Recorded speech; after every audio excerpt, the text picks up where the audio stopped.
కేసీఆర్ గారు ఉన్నప్పుడు ఇగో గీ రేటు ఉండే 266 రూపాయలు, 240 రూపాయలు, 260 రూపాయలు. ఈ విధంగా కేసీఆర్ గారు తెలంగాణ రాష్ట్ర రైతాంగానికి యూరియాని అందించిండు. బ్లాక్ మార్కెట్ దందా 266 ఉన్న యూరియా బస్తా 400లకు విక్రయం. బస్తాపై రూపాయలు 134 అదనంగా వ్యాపారుల వసూళ్లు. అన్నదాతలను లూటీ చేస్తున్న అక్రమార్కులు. ధరలు నియంత్రణలో కాంగ్రెస్ సర్కార్ ఫెయిల్. ఒకే బస్తా నియామకం.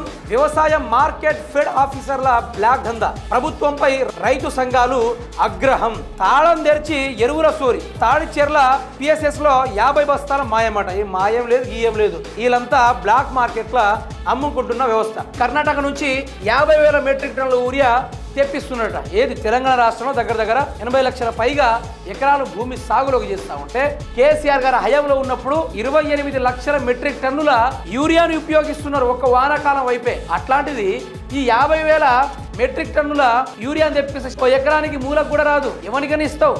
50,000 మెట్రిక్ టన్నులు ఎంత? ఒక కిలోల మిల్లీగ్రాము మీరు తెప్పించి ఇదా?